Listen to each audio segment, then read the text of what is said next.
Our leadership council is made up of the partnership's public partners and largest private investors. Of course, we're a public-private partnership of 8 local governments and about 120 private investors. And so we have really a special group assembled, and appreciate that. We do have some special recognition here this morning. We're joined this morning by several elected officials I want to recognize. Mayor Brad Gross of Town of Vinton, and Supervisor Phil North, Roanoke County. And so, indeed, it's a beautiful morning, and we have a great program. So we are in the Fralin Biomedical Research Institute, a facility that represents the bright future of our market as a center for life science research and innovation. And before we start our program, we have a moderated panel with our guests from the site selection industry. I want to introduce Dr. Michael Friedlander. He's Executive Director of the Fralin Biomedical Research Institute, Vice President for Health Sciences and Technology at Virginia Tech, and Senior Dean for Research at Virginia Tech Carilion School of Medicine. And he is going to welcome you to this amazing facility. So thank you, Dr. Friedlander. Please welcome Dr. Friedlander. Thanks very much, John. Welcome, everybody. It is truly a pleasure and honor to have you here.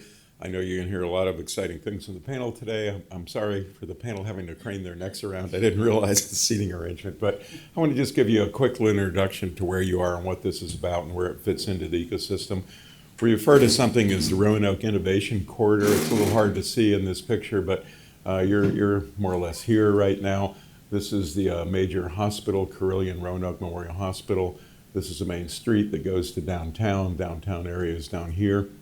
And all along this area, we refer to this as the Innovation Corridor that represents the growth in certain areas, including what you just heard about in the life sciences and biotechnology, of which we're really at the center. We're very fortunate in that over the last years in particular, an incredibly potent ecosystem has developed in this area. It's not Kendall Square in Boston yet. It's not Austin, Texas. It's not Silicon Valley, but it's Southwest Virginia, and it's on an incredible trajectory at the moment. And these are many of the pieces that allow us to work together to move things from discovery to market and have an impact on jobs, the local economy, et cetera. I won't go through all of them. There's not time, but we're very fortunate to have all these pieces in the region for investment and support. At the Research Institute, we focus on research in the major causes of health problems in this country and the world. There they are. You can read about them: heart disease, cancer, brain disorders, the obesity epidemic. You've heard a lot, I'm sure, from the current administration about a focus in some of these areas on prevention of diseases and more healthy lifestyles, and we're centered right in the middle of that in terms of the innovative research that we bring to the area and the country. I put this slide up because I want to highlight something. The growth of this enterprise, which is now in its 15th year, has relied largely on bringing in what I'll call superstars from around the country and around the world, and it's a global effort. So these are the 8 latest people that we've recruited in the last year. Each one runs a research program with somewhere between 5 and 25 people in their program. They bring in lots of money. Each one is running, in essence, a small business, a multi-million-dollar enterprise. And as you can see, I highlighted in some cases the countries where these people originated. And I've been reminded Maryland is not a country, so I'll just refer to the other ones. But nonetheless, they're all American citizens and or permanent residents. But many of them started other places, and they've come from other really great places: Harvard, Hopkins, Columbia, MD Anderson Cancer Center, et cetera. So we're able to attract truly the best and the brightest, and it brings an enriched culture in addition to the quality of the research to our community, which spills out into this community. The growth of the community, I've been here, as I said, about 15 years, has been tremendous, and this cultural richness is part of it. They bring technologies. I'm sure you've all heard about cell and gene therapy and gene editing.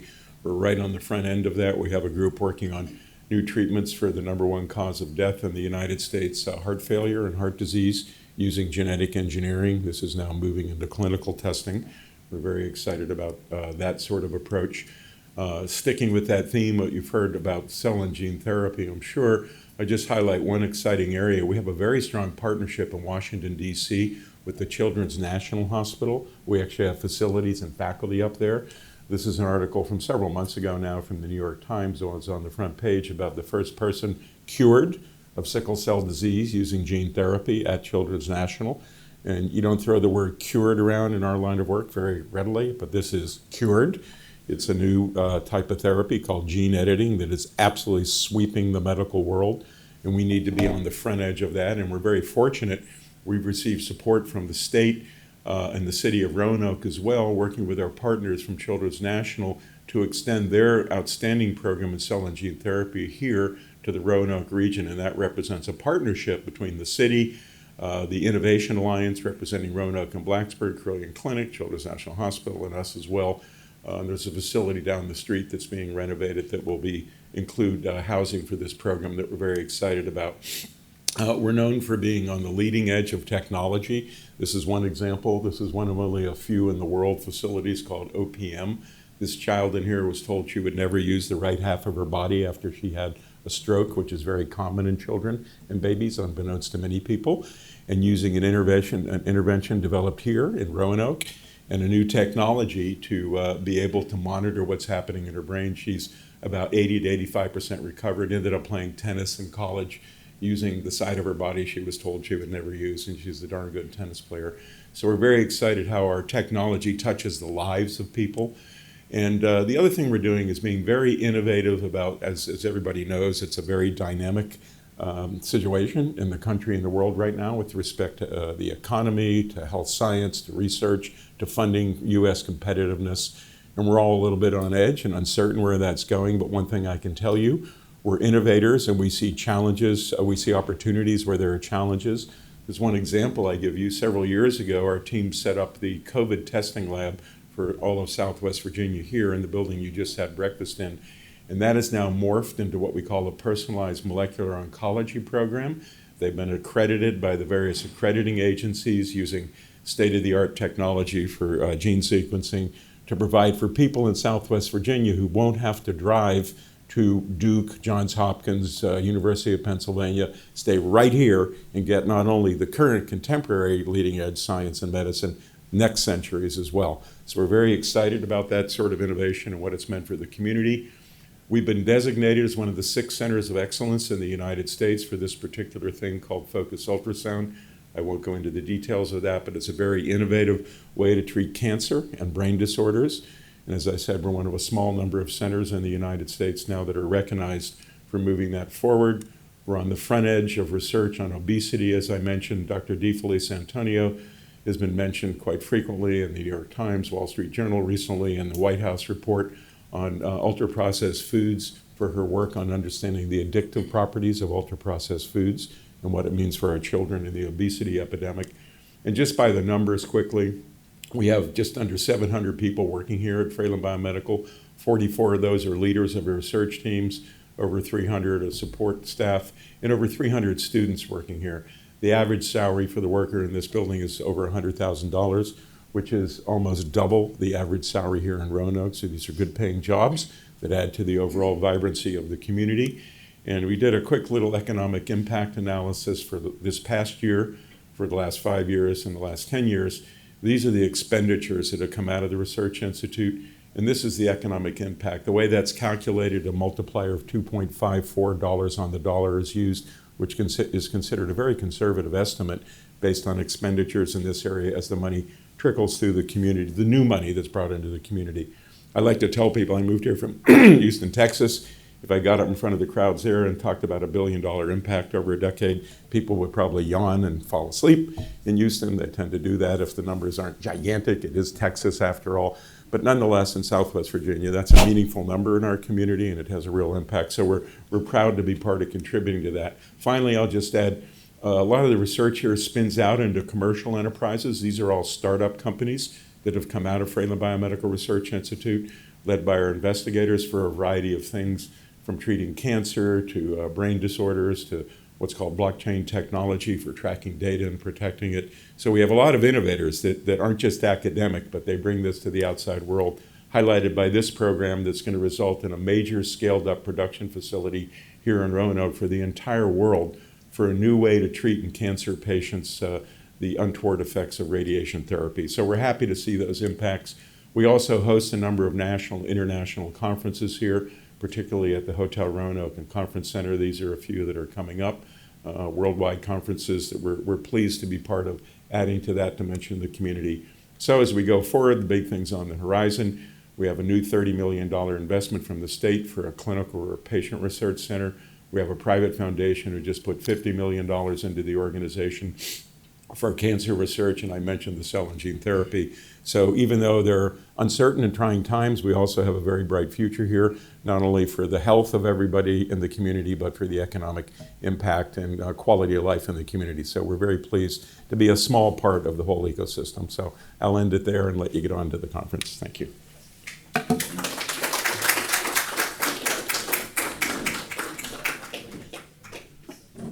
Thank you so much, Dr. Friedlander. And we is there one question from the group for Dr. Friedlander before we move on? Is there anything that you guys want to ask? Any questions? Okay, yeah, he did a great job covering it, and it's substantial what's happening here in the Innovation Corridor. So thank you again, Dr. Friedlander. The work of the Institute is absolutely amazing, as is the growth of the corridor. So our program this morning is a moderated panel discussion of site selection professionals who are visiting the region and participating in a familiarization tour. So the Roanoke region is hosting the summit over the next 2 days. Site selection professionals and economic developers from around the country are visiting Roanoke to engage in a dialogue on the state of site selection and economic development. So it's my pleasure to introduce our panel. We're joined this morning by Agnes Sikowska-Tegzar of Newmark, based in Chicago, Alex Miller of KSM Location Advisors, based in Indianapolis, Brian Farlow of Thomas & Hutton, based in Chattanooga, Jeff Pappas of Newmark, based in Dallas, Spencer Donahue, CBRE, based in Chicago, Mark Urbanovitz of Vestian Global Workforce Services, based in Raleigh, Jeffrey Garza Walker of SRS Industrial, based in Phoenix, and Blair Westmoreland of Ducharme, McMillan and Associates, based in Atlanta. Okay, so let's welcome our guests.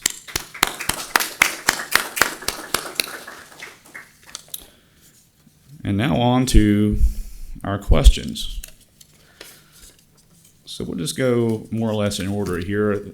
There's a lot going on. First question. Sure. Bottle of water.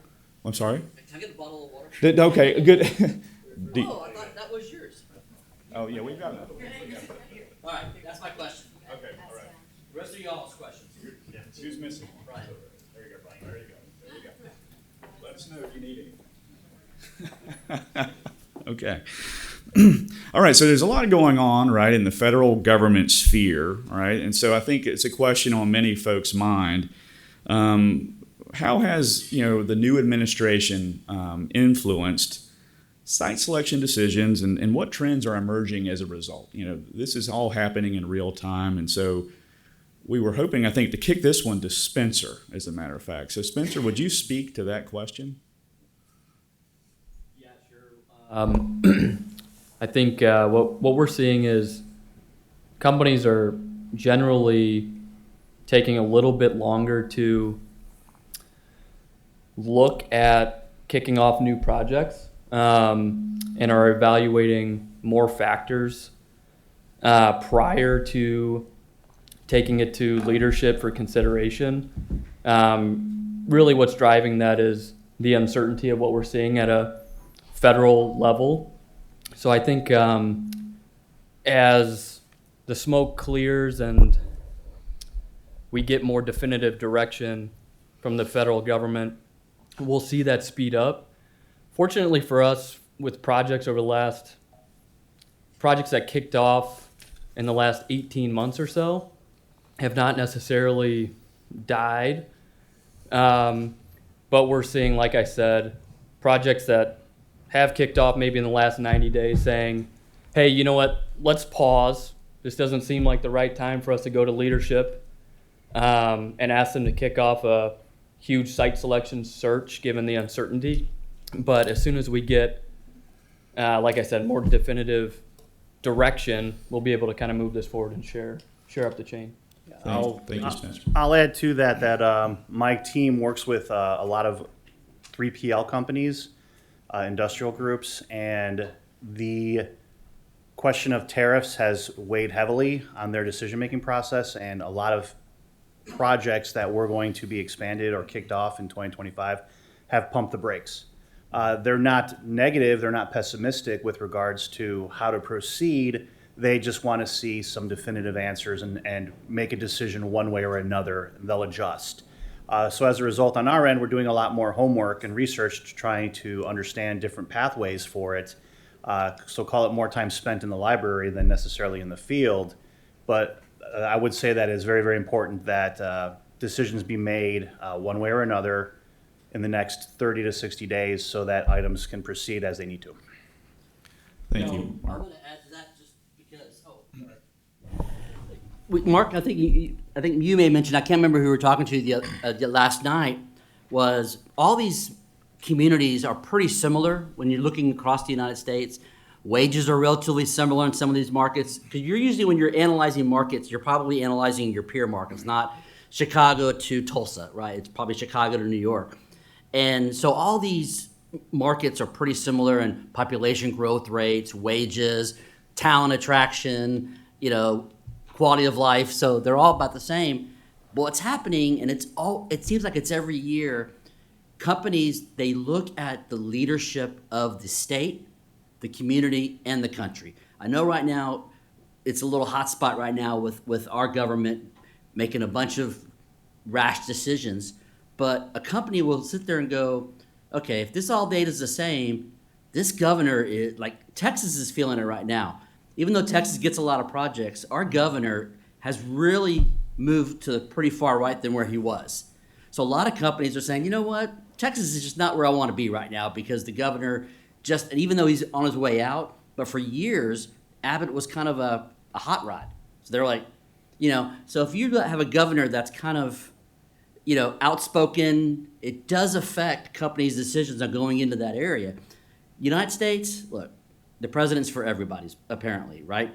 But it's your governor, and if your governor is, and even your mayor, if your mayor is leaning one way too drastically or kind of causes unnecessary friction, companies look at that and say, you know what? If everything's the same from a data standpoint, and this guy is a little nutty, and this mayor is a little bit more stable, we'll just go there. So you'll lose it just for the sheer fact that, politically speaking, you're kind of nutty. I hate to use the word nutty because it doesn't sound very data-y. That's great news, Jeff, But- because we're very stable here. Yeah. In Roanoke. Yeah. So that's in the positive column. Yeah. Okay. So Larry, you're known for your incentive practice, and so I wanted to ask specifically to you, to direct this to you, what federal policies or incentives are currently driving or hindering economic development projects from your perspective? I would definitely say there's probably a lot more, coming out of the federal government, there's a lot more hindrance than there is driving decisions right now, mainly because, of course, we're going to talk about tariffs.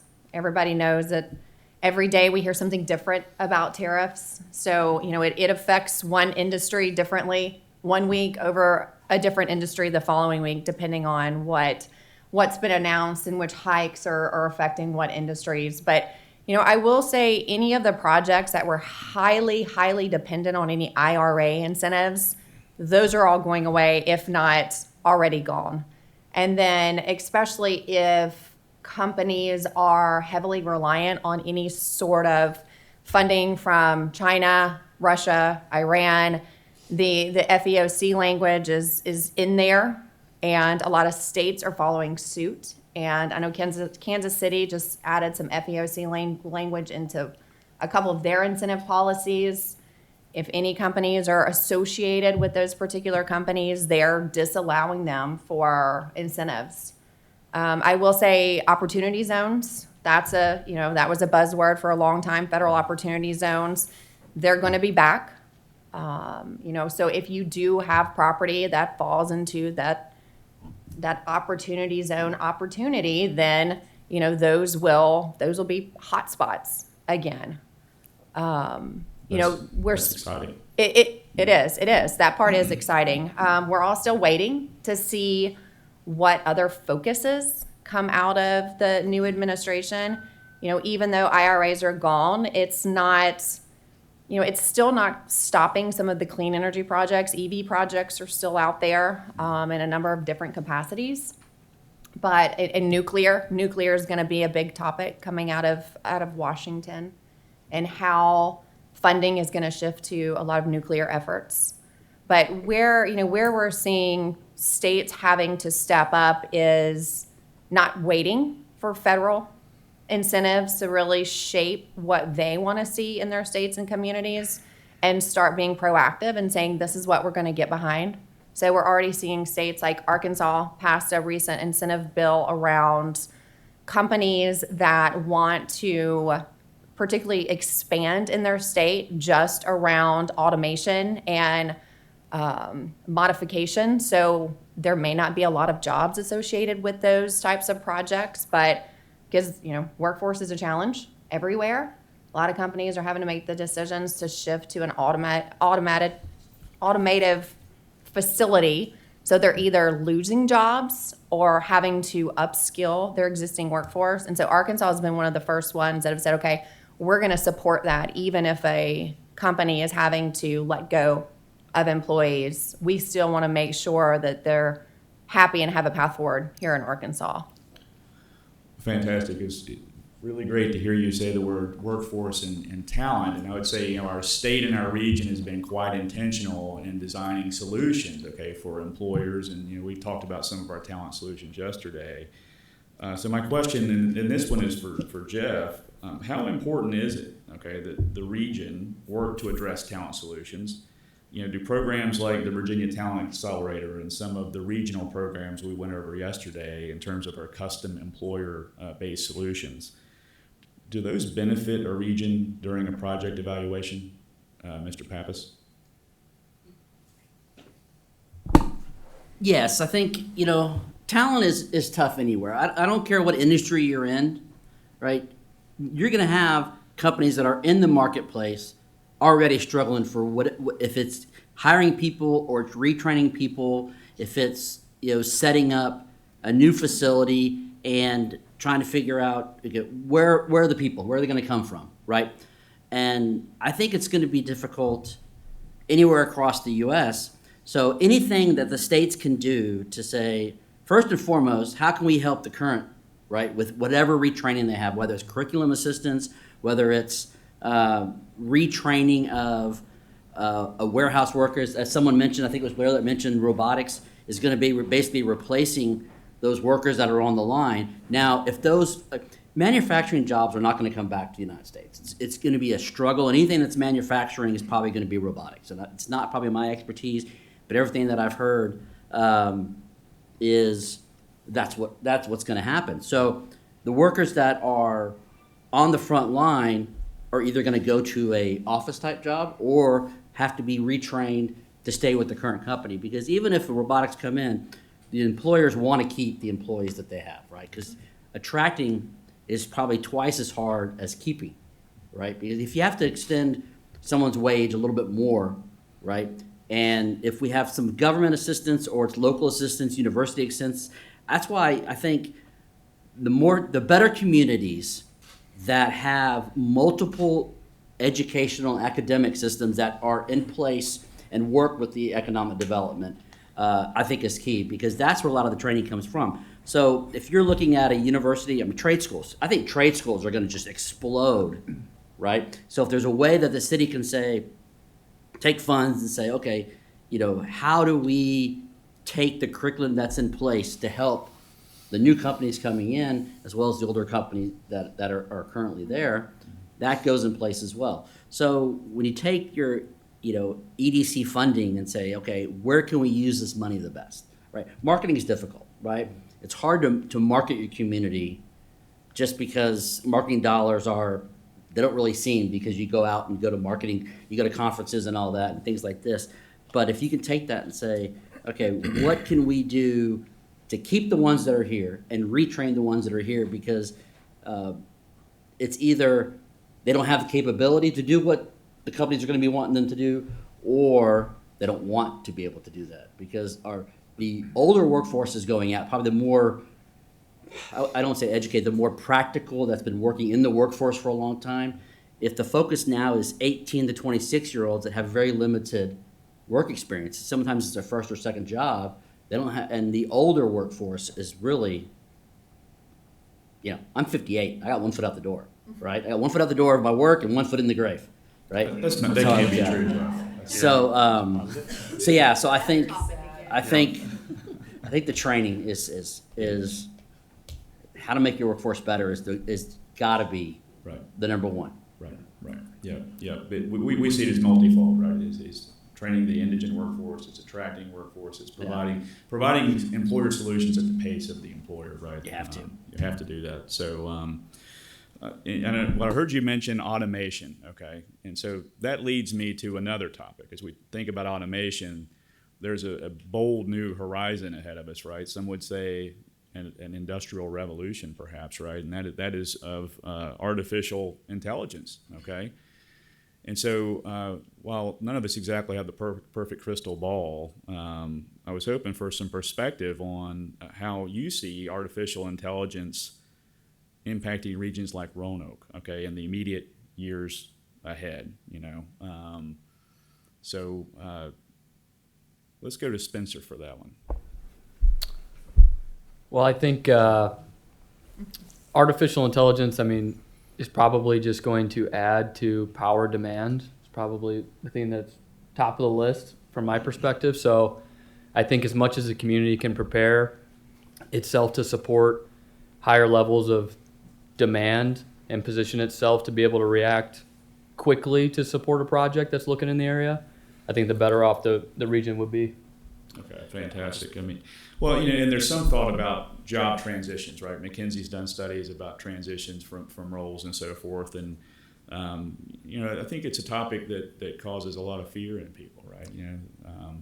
I think McKinsey has sort of suggested that employment overall will grow over time, but there will be, transitions and significant numbers thereof. And, does industrial diversity, does that help smooth that out?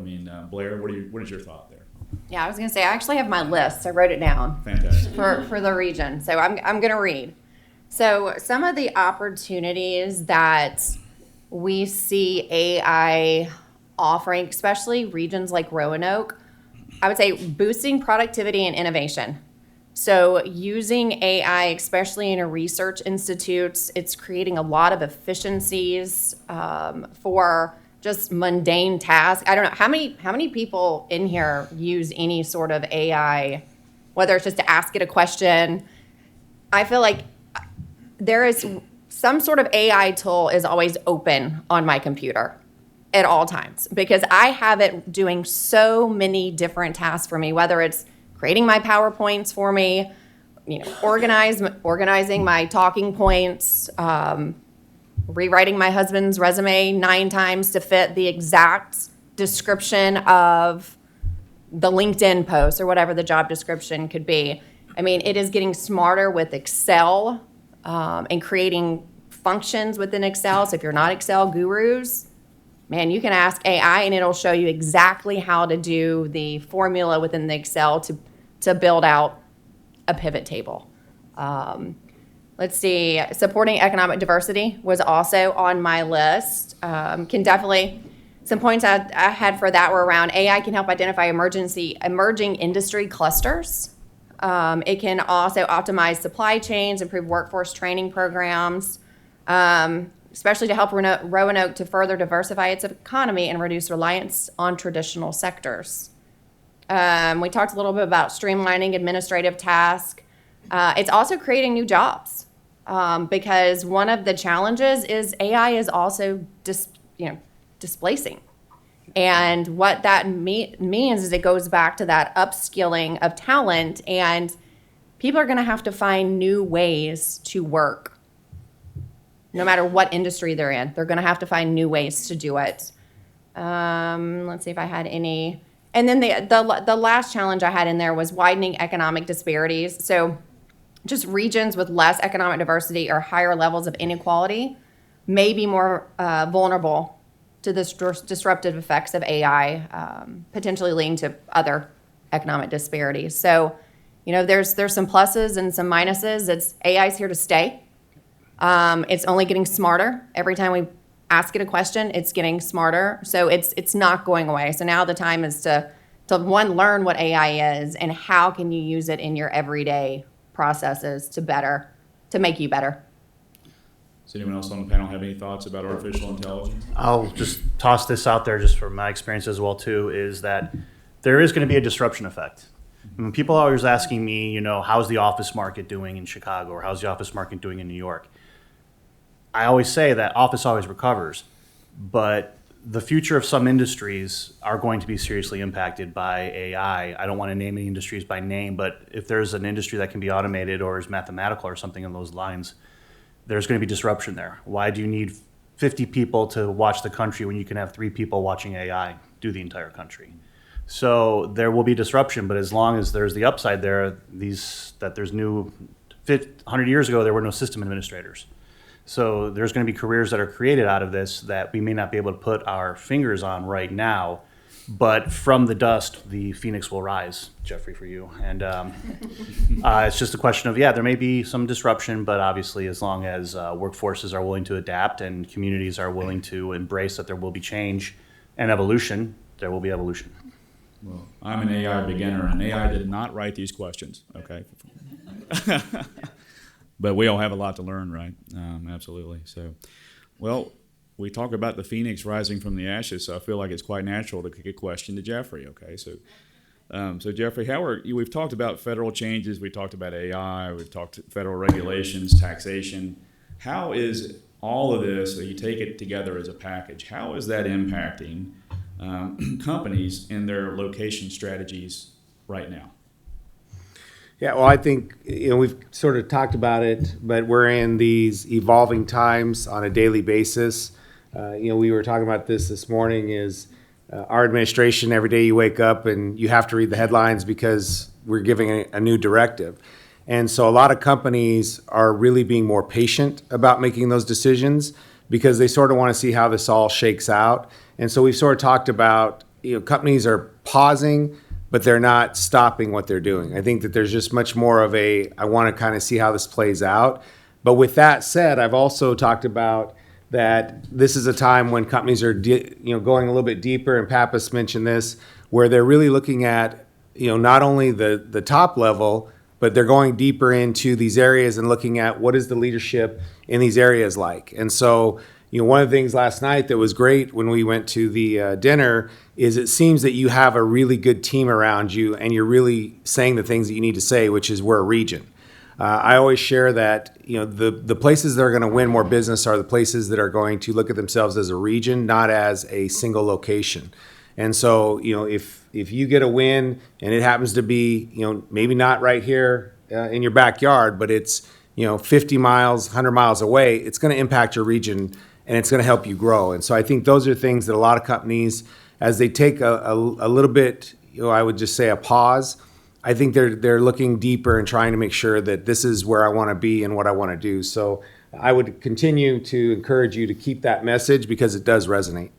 Thank you very much. We are a region, quite naturally so. Eight of us together, okay, and that's we have to work together, okay.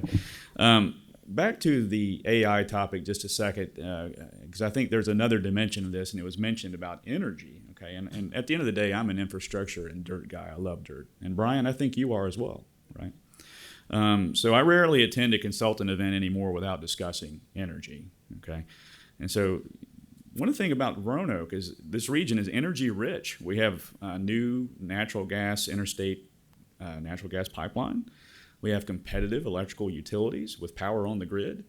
What sorts of unique opportunities are available to regions with a rich and diverse portfolio of energy assets?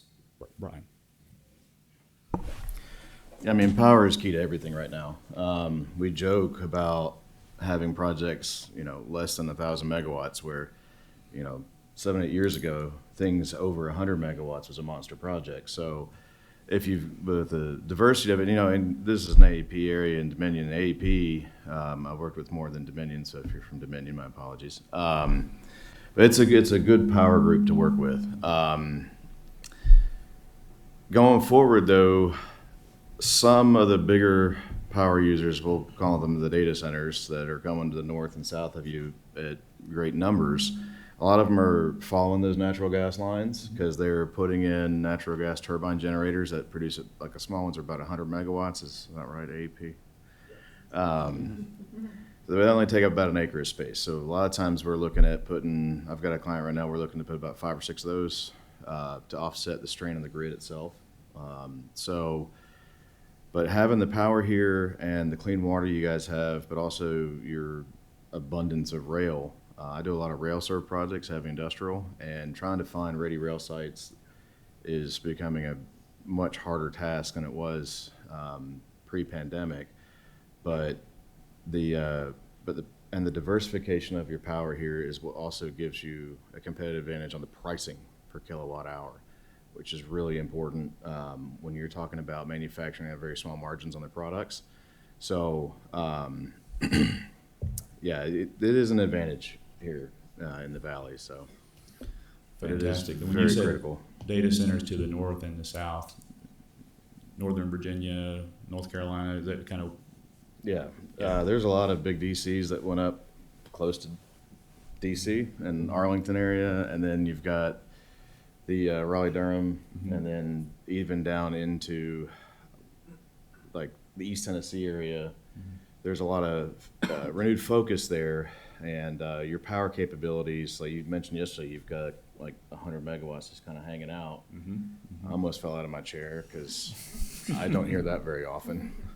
Normally it's like, we got about 3 megawatts for it. I'm like, well, I need 500. So give me 4 years, I'll build it. But it's the abundance here, and like I said, the diversification of it helps with your competitive advantage price-wise. Because leave the eastern seaboard and look at power prices. It's a different game over here. Nicely a different game over here. Fantastic, yeah. And not only do we have the new interstate pipeline, but it actually intersects with some really quality developable acreage as well. So let us know, okay, if you have opportunities. Okay. And the other side of that, right, is, what are the biggest infrastructure challenges that face expanding projects, new locations, expanding projects today? And I want to open that up to really anybody on the panel that has perspective on that. What are the biggest infrastructure challenges? Power, right? Power's Yeah. Power's going to be number one. Yeah. Plain and simple. We work with different groups, and it used to be, well, I need this many square feet. Now it's, I need this many megawatts or kilowatts. And a lot of times looking for buildings, you're asking, do you have the power? Yes or no? And 9 times out of 10, make it 24 out of 25 times, the answer is, this is what we have, but we can expand. And that's not the answer people want to hear. And but ultimately, they're going to be forced having to look at those decisions because that's what the options are out there. And communities that can generate the power and supply the power and create, how shall we say, an easier way to get to that power are going to be the areas that are going to win the assignments. I was going to say, other than power, water is becoming another hot topic, especially if somebody wants to be in the West. Now they have to shift a little more Midwest because there's no water in the West.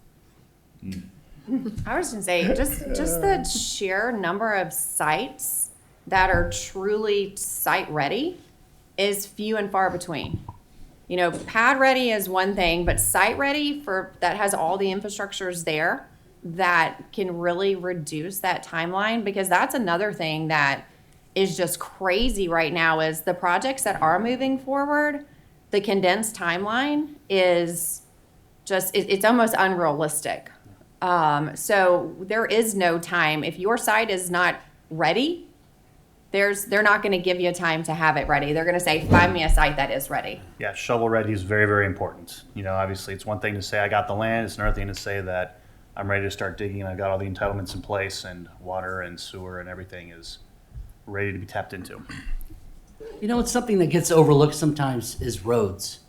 I know in Dallas we're having an issue, and the two things about roads are, one, how traffic is just becoming a nightmare, right? Especially when you have office projects, people want to commute less and less. And the last thing they want to do is commute in traffic, right? So in the Dallas area, we've got now three new highways that have been added north of Dallas where the growth is, and all three are toll roads, right? I'm not sure you have toll roads in Virginia very much.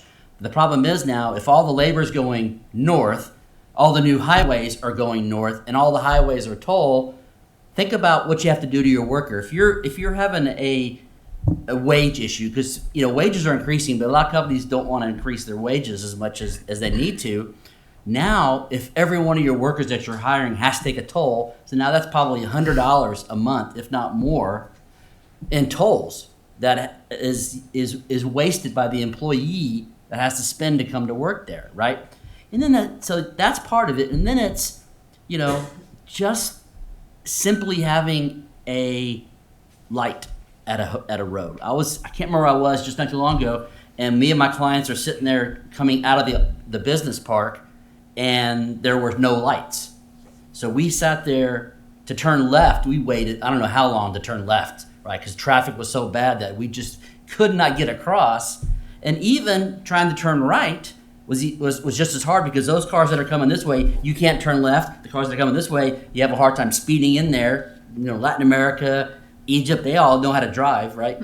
But here we don't. So if you have a road that's becoming more and more heavily trafficked, and you don't have the right number of stop signs, right number of yield signs, right number of traffic lights, then your population and your citizens are just going to be becoming more and more frustrated with going, I can't go to that retail center because it just drives me nuts. It takes me 10 minutes just to go in to turn, right? So if your roads, and you start realizing that you haven't spent enough money on your road system, then you're adding people, and more jobs you want to add, more companies you want to bring, it adds people, and it adds needs to get in and out. I think roads, from an infrastructure standpoint, is just as important as energy and the power. Thank you, Jeff. Yeah, and we have the right people in the room, just so you know. We've got people that build roads here. But I will say, you might think I've been telling you fairy tales on the infrastructure side, but it's, we've had people here that can keep me honest. Okay, we got millions of gallons of water. We got more natural gas than you can burn. Okay, so and power on the grid. So again, we've got had people at dinner and today that can attest to all that. So, well, thank you for those perspectives. So let's see here. Alex, I want to kick one over to you. How can communities differentiate themselves when competing for a project generally? Can you give us some perspective on that? Well, I kind of want to jump on to what Blair was saying about kind of site readiness or shovel ready. And, a lot of the 1,000-acre, 1,500-acre, 2,000-acre sites with power in place and all the utilities ready to go, those are gone. Those have been gone for a while now. So I think, when you think about how to set yourself apart is, if we have a client come into a community to look at a site that's maybe a little bit too small or maybe doesn't have exactly what they need as far as the power infrastructure in place, showing that you have a plan how to get from where you're at now to, adding 50 megawatts, adding 75, adding 100, and showing us what that timeline looks like. Because that, we're going to walk out of the room. The first question is going to be to us, how long is that going to take, right? Is it 36 months wait time for a transformer right now, or is it 24 months? So understanding kind of how you can position sites. Yes, they may be ready now to serve a specific type of client, but how can you increase what's there to serve somebody that needs more water, maybe they have heavy wastewater needs, right? Just having a plan in place. I think, even back to the workforce discussion that we had early, if your region doesn't have a plan that they're executing as far as how are we getting more folks here to our market, how are we upskilling the folks in our market, if you don't have a plan in place that you're already executing on, you're behind the eight ball, because most of the regional groups across the country, the good ones at least, have been working on this for years and years and years. So I'd say kudos to the team here, because it seems like that's been in place and has been effective. Then maybe the other thing I would say to kind of jump on Jeff's nutty comments is I'd say just don't step in it, right? If you've got some elected officials that are out there making some outlandish comments, you can be pretty positive that if we're bringing a client to town, they're going to do a little research on their own to see what's going on. I always say that doesn't ever kill the project, but all of a sudden you've now created another challenge for yourself, right? And so the communities that have the great relationships between the economic development organizations and the local elected officials, and they walk hand in hand in lockstep, those are the ones that are going to make our clients feel at ease when they come and visit that community and feel like they're going to have their support from both the economic development team and the elected officials. And I'm sure there's 8 other things I could add, but I'll stop right there. Thank you, Alex. Our local leadership has spent a lot of time and effort on the speed to market solutions here. So I appreciate those comments, and we very much align with them here. Several of you on the panel specialize in the life sciences. Okay, we're sitting in a facility today, right, that is a tremendous asset.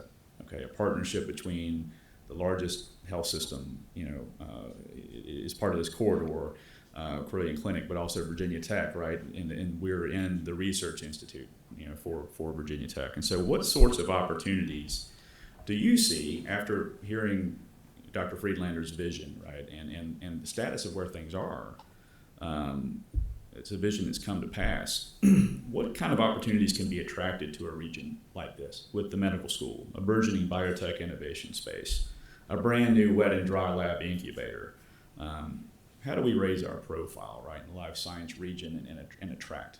I just kick that over to Mark. Yeah, I'll just throw this out there that I've lived in San Diego, worked in commercial real estate in San Diego, which is a biotech cluster.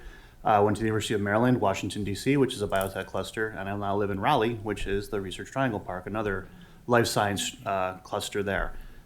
Many communities believe that the magic bullet is life sciences. They're not wrong. However, I've always, advised communities to say that if you want to turn your area into a life science cluster, into a powerhouse, there are steps you have to take, and there are grassroots steps, and you can't skip any steps along the way. If you make a misstep, then it takes a lot of time to correct it and then to get back on the right path. The most important part of creating a life science cluster is having the talent. You have Virginia Tech here. It is a technical university that's graduating highly educated people. That is going to be the ultimate attractor to companies that are looking to establish or to expand life science capabilities, is knowing that the talent is there. And we were discussing this at length yesterday at dinner, I believe, with yourself and a couple other folks. The important thing is people are going to be graduating with these degrees. What's going to be their path to stay? What's going to be their path for them to do their research or to do the innovations they want to do? Well, they can go through the university path, but then who owns the IP? If the university gives you the lab, then the university is going to say, well, you're working for us, and therefore whatever you come up with is going to stay within the university walls. Or if you're going to go to private sector, going to go to a company and say, hey, fund me, and they're going to say the same thing. We're going to give you money, but we're going to own your intellectual property rights with regards to any things that you come up with. So the important next step is the incubators. As you stated that you're currently building incubators, you don't need to build a 400,000 square foot campus. Some communities believe that you got to build the massive mega wet labs, put $500 a square foot into the space in order to get people to want to incubate and do their own individual research. That's not true. Parts of San Diego are older areas which just have incubators where the students come out of UCSD and then start doing their own individual research and pre-built labs where they may spend years, but they come out with innovations and they own their property and then they own their intellectual property. And that's what's going to be of interest to the private sector, is that they want to come in and purchase basically these patents or these ideas. And that's kind of what helps grow the life science as a sector. So I think from this perspective, you've got the students that are graduating with the degrees. That's the first step. You want to, I don't want to say convince them, give them the lifestyle that they want to stay here. And you guys have that with the outdoors and the affordability and smaller community as opposed to the big city. You've got that there. But then give them the opportunity that they're not stuck having to only be in the university system or be in the private system, but for them to be entrepreneurial and to go out and try to do their own innovations. And of course, they can get funding through VCs or anything along those lines. There's ways for them to get money to do their research. But you start building that, fostering that community that we are encouraging entrepreneurial life science research. We have the universities, people will pay attention, and the system ultimately becomes self-sustaining. but that takes a while. That doesn't happen overnight. The big pharma companies are not all of a sudden going to say, you know what, we're going to spend $500 million in an area that doesn't have the infrastructure, doesn't have the track record. Remember, it's a longer road, grassroots. You're taking the right steps right now, getting to that position. I'll say one thing, John. First of all, I'm not a big life science guy. If it's big, heavy, and smelly, needs rail, lots of power, that's usually what I do. But one thing I will say, East Tennessee joke for you. One thing I see a lot with communities that say they want to be, life sciences, but it's like any sector that you're targeting. You need to be intentional on what you want. Do you want the life science manufacturing, the production of the pills, the vaccines, or whatever, or you want to be the research piece of it? Mm-hmm. So, again, life science is a very broad sector topic, and the folks that are intentional on specific targets they do better at the growth side of it. My joke for that one is, I'm a big duck hunter, but when I'm going for a client, I use a rifle, one shot, not scatter shot. So be very intentional on what you want to start building it with. And one of the questions I actually thought about for you, because it takes a minute to process, it's early. Of those startups that come out of the school here, how much stay here? Yeah, it's a great question. So the answer is, up until recently, not many. People were showing up from Boston and Seattle and San Diego and bringing dollars and attractions and taking them away. More recently, related to one of the slides I showed, we've put in place, to the point that you made earlier, a lot of the things that make it more attractive. So we are seeing some. I think that's changing. But right out of the gate, we had so much stuff getting picked off.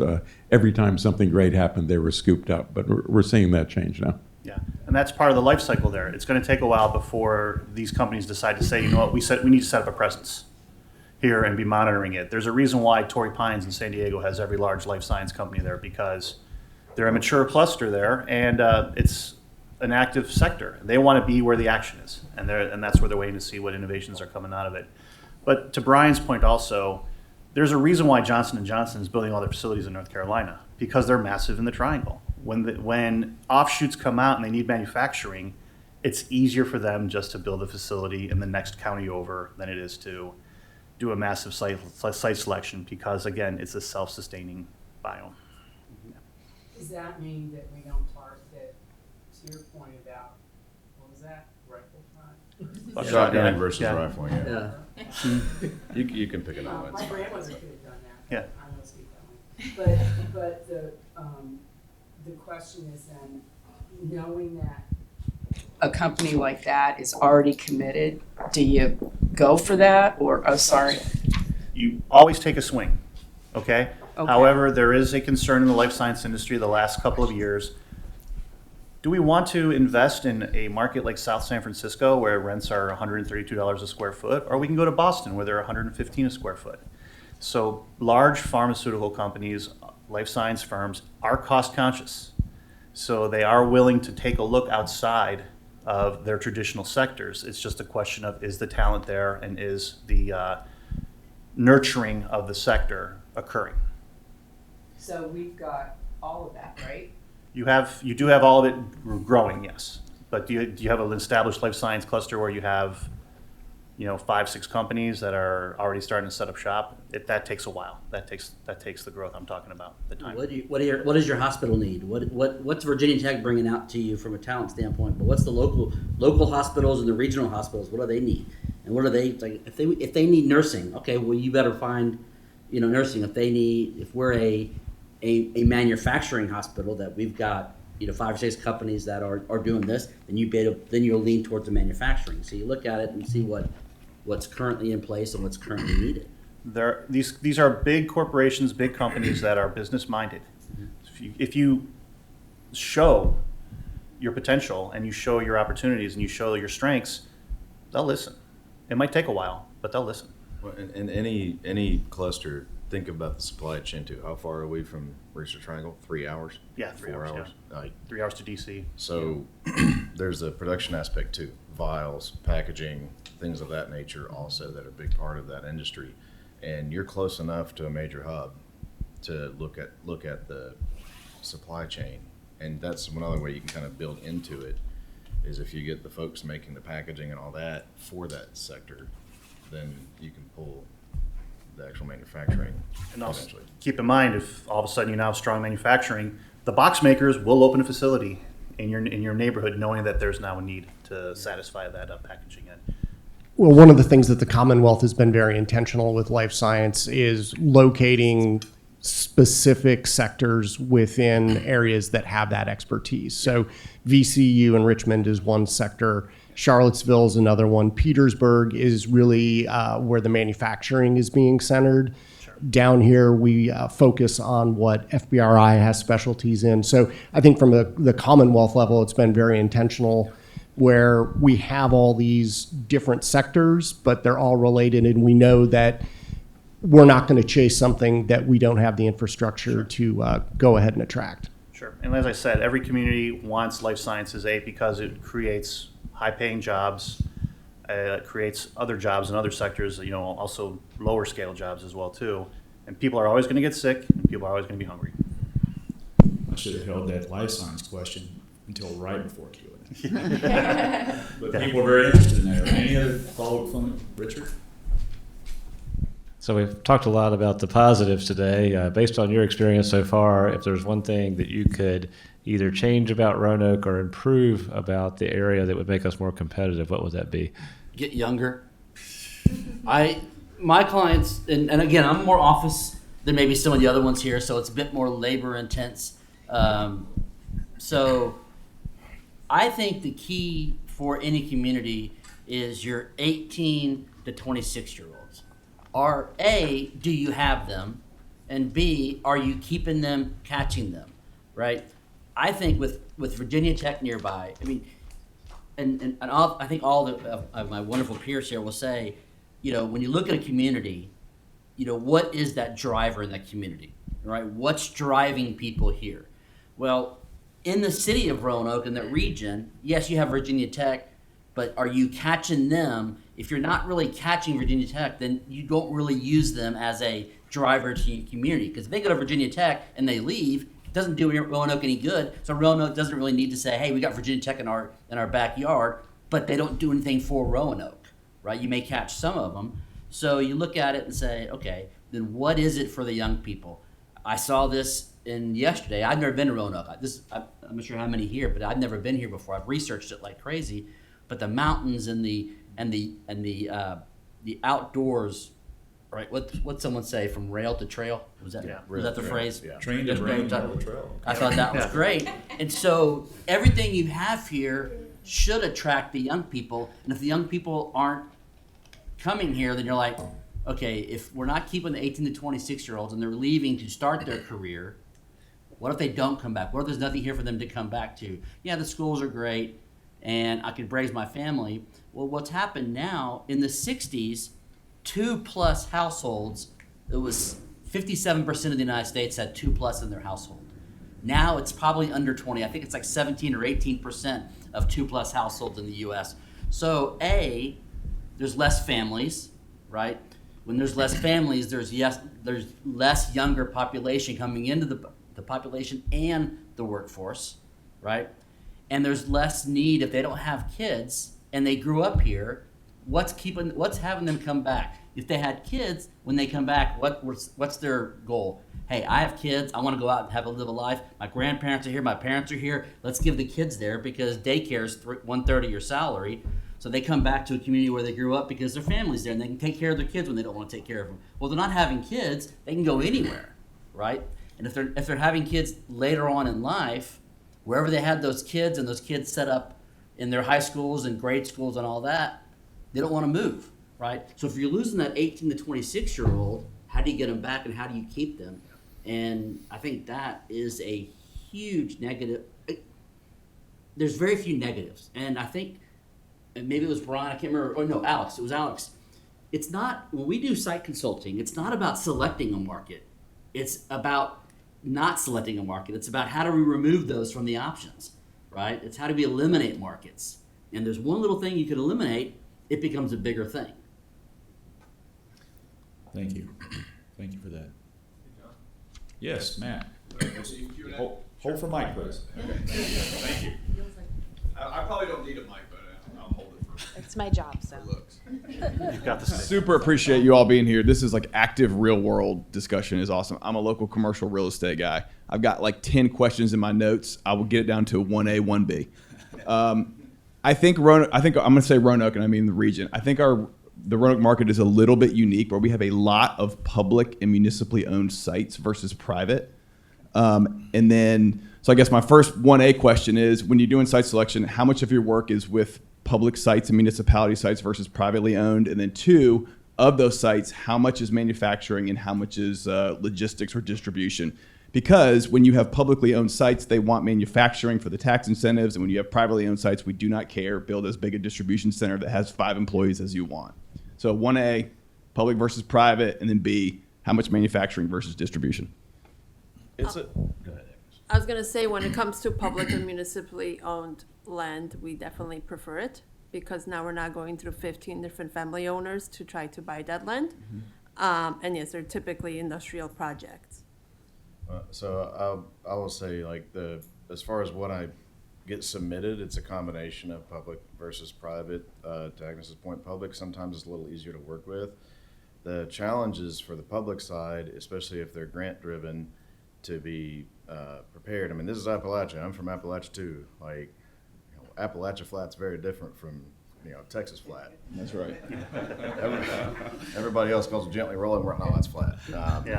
So having the sites graded and ready to go is sometimes more of a challenge on the public side, because they're holding for the state grants or whatever it may be. I will tell you, as a former economic developer myself, one of the biggest things that annoys the crap out of me is when a developer buys a really nice piece of property and puts a big old distribution center on it, because I hate it. Now, I work for a civil engineering firm, so they're not happy when I say that, because we make a lot of money designing the distribution centers. But personally, distribution centers don't move the needle economically like a manufacturing facility does. But yeah, as far as like what I'm getting, it's public and private. The other side of it too is the private sites, depending on the developer or the owner of it, they think very highly of the cost. So I've got an office in Nashville, and there is a publicly owned site and a privately owned site. One is over the line in Kentucky. One price is $225,000 an acre. The other one's $35,000, and they're identical. So it may not be the worst thing in the world for localities to come in and go ahead and buy these sites and get them ready and have them ready to go. They're probably doing it better than the private sector here just won't do it. There's just too much risk, right? Because when you're saying, hey, you need to have your power ready, like, is that 100 megs or is it 500? And there's a big cost difference there to be wrong, right? If you prep a site for 500, somebody comes along and only needs 100, you've blown that. Can I throw a major wrench in Sure. in the cycle right here? I work with corporations. I'm a tenant representative, commercial real estate. Because industrial rents have risen so much in the last 5 years, my clients want to buy now and build. They don't want to rent and pay $10.50 net for distribution space. They'd rather invest the money, build a facility, take part of an upside in a sale leaseback or something along those lines. So they're looking for privately owned land, not from developers, not from municipalities. They want land that they can control themselves. So that adds the third angle in there, that it's not just commercially available land, it's land that can be made commercially available because there's better upside for the money you're going to spend for the facility.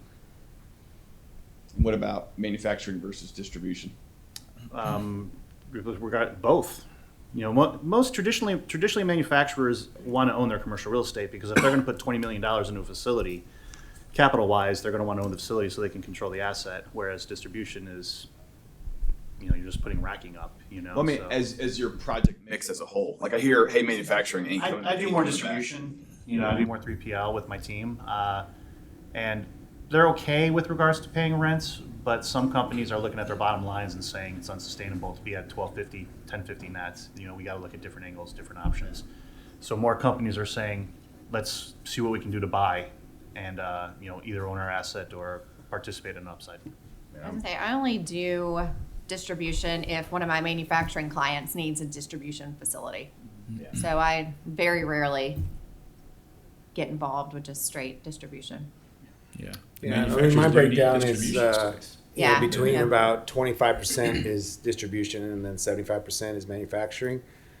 And I do agree that, the needle is, so prior to COVID, in our market, rent rates for industrial were trending around $3 a square foot, right? And so all these office guys were running around saying, you want to be me. Well, after COVID, now those rates have risen to 13, 15 bucks a square foot. So just put that in perspective. If you're a manufacturer, like your costs have significantly gone up, but has your prices gone up to match that? No, they haven't. So to that point, most of my clients now, we're in a hot market in Phoenix. Another little fact for you, there is water, and we do have the highest rates of a primary market for industrial. So let me repeat that. Phoenix has the highest rates for industrial in the entire country. We trend around just shy of 14 bucks a square foot. That's what we're trending at. So I have clients that want to come in and sure, they want to buy and they want to own, but guess what the time frame is? 3 years, right? By the time you show up, you get your plans done, you get your building built, you're waiting 3 years. They don't have 3 years to wait. So they're going to go lease a space. I've got lots of clients to do that, and then they want to find a site and develop it. So that's more of what we're seeing as we go out and do a lot more site selection around is find me an intermediate step where I can get in, get established in the market, and then let's work towards getting a facility built that we can own. And I think that's where you guys want to make sure you're ready, right? That, hey, we can get you in now. We've got some places that are ready to go. And we also have sites that we can help you get developed to build a permanent location. So I think that's the sort of strategy that I would focus on. And cost is important because I just got through doing 2 real estate deals. One was a 127,000 square feet warehouse deal in Inland Empire in California, distribution, right? It was, when all said and done, the triple nets and everything, I think it was like $16 a square foot. That's an office. Right? Yeah. I just did a 20,000 square feet Class B plus, almost an A, 20,000 square feet office deal at $12 a square foot plus electric. And this is a really great space, and we got a great deal. So my industrial client is paying more than it's a software development company paying $12 a square foot for office space. So, Well, that doesn't so happen when you here. think about that from a It won't happen standpoint here. of some of these warehouse companies that these guys are used to, they're not as sophisticated, and they're used to $3 and $4 a square foot. Now, if Brian goes up and says, look, you know what? I know your last building you did in West Virginia is $350 a square foot net. This building you're going to do now here, and let's just use Roanoke for an example. Say, Roanoke is now you're at $950 net. Wait, 3 times for a Can I jump company? in right here? That's difficult. Sorry, just time check. We've got about 3 minutes, okay? So we've really got time for one more question, all right? Now, I can ask the question, or our esteemed, audience. I think there might be enough for real estate right now. Is there? Anyone else? Okay. Then I think we're going to cap this off, and this is open to the entire panel, okay? So before arriving, okay, what were your perceptions of the region as a business location, and have they changed? Okay, can we just take that real quick? Yeah, I'll throw out there saying I didn't know a lot about Roanoke. I knew it was on the map. I live in North Carolina, and not a lot said, not a lot of news coming out of Roanoke. That is something that maybe your local web designers or something like that should send the message out more. This is why Roanoke. This is what we've got going for us. I always tell communities, trumpet your positives. You've got positives. There's no question about it. Let it be known. Let people understand and know what Roanoke is about, maybe on a macro level, and then let them want to dig in deeper to get on a micro level and be available. And you guys have all been available, and you all work as a great team. So that's positive. You're ready to handle those items as they come up. Well, thank you. This initiative is a big part of telling our story, so thank you for participating. Okay. I was here in 2021 in Richmond, and I did their site selector with Jason, with the Virginia Partnership, and really enjoyed my time. Of course, it's the newest automated port in the East Coast, right? So that was kind of the big thing they were trumpeting. But what I really appreciated at the time was they just seemed to have this whole regional theme. And I will say, coming here, I just feel like it's the same theme, which is the right theme. Which is we're working together, we're trying to grow this region, we're going to make sure that we keep ourselves looking at the bigger picture and not the smaller picture. And I did comment that I love how you guys leaned into making sure that you market yourselves to be a quality of life, right? And I mean, he's got the catchy little, train to brain and all that stuff, but the biking thing, and I think we can all agree, today's youth, I call them youth, they want experiential type things, right? They're not having kids, so what are they doing? They want to go out and they want to go mountain biking. They want to go out and do things. I think you have a great story to tell from that standpoint. Keep telling that story, because that really is the workforce that you're going to draw in, is the ones that want to come here and have a quality of life. And I think the good news for you is now that everybody's saying, you're coming back to work, you're going to work in the office again. Where do you want to be when you go back to that office? Do you want to be, in New York, or do you want to be here, where when you get done, you can go, outside and get to the mountains in 15 minutes? I think that's a great story for you guys to tell. Fantastic. Jeff, I'm sure you have something to say. Oh. they all, I know, they all know that I do tend to spew out what I feel. But when I think of Virginia, this is my first time here, and I've researched it for a long time with clients.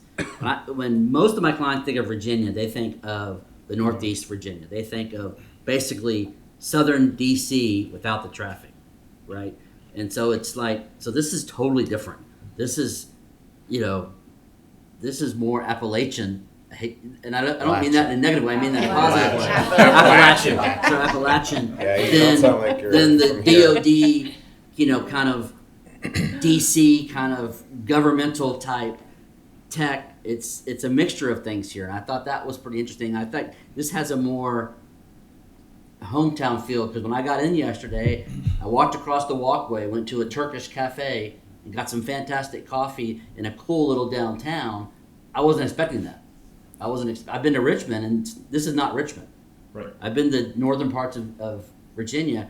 This is not. This is kind of, this is, a cooler Charlotte in a way, because it's not as crazy and not as crowded and not as, and that's, a lot of companies want that. A lot of companies want to feel the community, and sometimes these big communities, you can't really feel being there.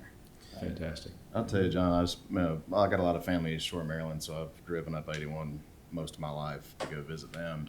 And I will say that part of my perception of Roanoke for a long time, and most of this valley up through Virginia, is kind of a pass-through area, because you just stay on the interstate, go, and you pop over. I live in Chattanooga, which is also a rail identity town, and this is almost identical to where I live, so I love it, and it's a great story.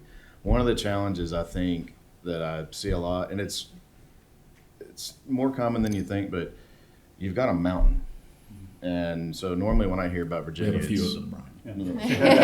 Apparently, the big one. Yeah, goes from Georgia to Maine. But normally when I hear of marketing from Virginia, it's Norfolk, it's the coast, it's the logistics aspect of the other side of the mountain.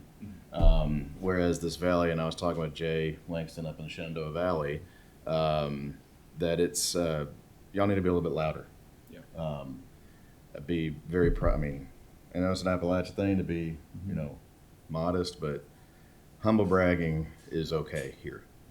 Because when you do have the geographical separation in a state like this, one side tends to be overshadowed. And I think the valley up and down 81 is overshadowed a lot by the larger logistics capabilities and everything of the coasts. But yeah, no, I really to answer your question about what would I change in Roanoke, not much. It's a great spot. One last thing, I carry this in my wallet since I returned to Virginia 9 years ago. In the early 1930s, the Newport News mayor, who had helped to start the Virginia Municipal League, said this: in 1905, when the League was founded, the progress and development of Virginia was impeded by sectional selfishness and independence. Quote, the great Southwest was the big bad wolf of whom the other sections of the state, from a political and economic standpoint, stood in awe. So I'm assuming we're Southwest, right? You are in the great Okay. South. You're in the great Southwest of Virginia. And so at one time, it was the tax generator, it was a wealth generator. So you could be in the front end of that again. Wow. All right. Well, I want to thank our panel. So let's give them a.